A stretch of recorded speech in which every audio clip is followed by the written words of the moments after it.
Bismillahirrahmanirrahim. Sebelumnya Assalamualaikum warahmatullahi wabarakatuh. Saya Gilang Susanto, absen 17 dari kelas 12 Multimedia 1 akan menjelaskan tentang Quran Surat Al-Luqman ayat 13 dan 14 dan Quran Surat Al-Baqarah ayat 83.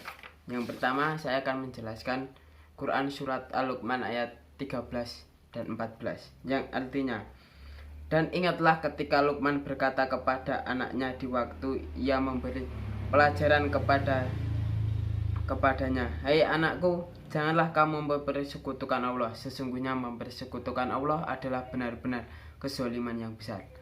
Ayat 14, dan kami perintahkan kepada manusia berbuat baik kepada kedua orang ibunya bapaknya. Ibunya telah mengandung dalam keadaan lemah yang bertambah-tambah dan menyapihnya dalam 2 tahun. Bersyukurlah kepadaku dan kepada 2 orang ibu bapakmu. Hanya kepada kulah kembalimu. Isi kandungan Quran Surat Al-Luqman tentang bersyukur kepada Allah ialah dari Imam Bayhaqi meriwayatkan dalam Quran Surat Al-Luqman 13-14, Allah Subhanahu wa Ta'ala menceritakan tentang nasihat Luqman kepada anaknya.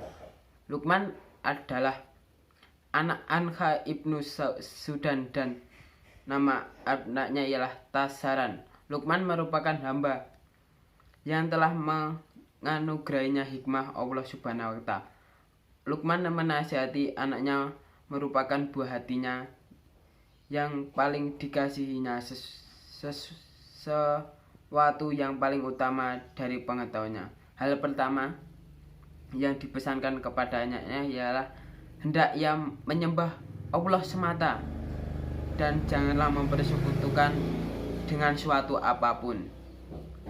Imam Bukhari mengatakan telah menceritakan kepada kami, Qutaibah telah menceritakan kepada kami Jarir dan dari Al-Masi, dari Ibrahim, dari Al-Khomah, dari Abdullah yang menceritakan bahwa ketika diturunkan firman Allah Quran Surat An-An'am 83, orang-orang yang beriman dan tidaklah mencampur adukan iman mereka dengan kezaliman syirik. Hal terasa berat bagi para sahabat Nabi karena mereka berkata, "Siapakah di antara kita yang mencampuri iman dan dengan perbuatan zalim dosa?"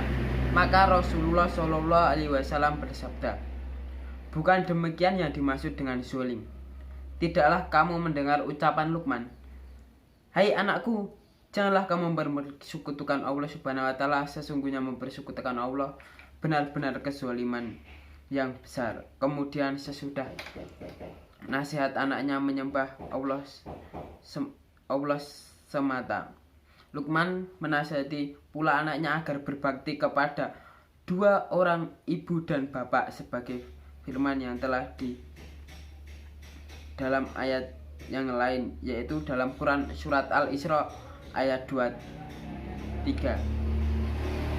Dalam Quran Surat Al-Luqman ayat 14, dan kami perintahkan manusia berbuat baik kepada 2 orang ibunya telah mengandung dalam keadaan lemah yang bertambah-tambah. Mujahid mengatakan yang dimaksud al-wahnin ialah penderitaan mengandung anak.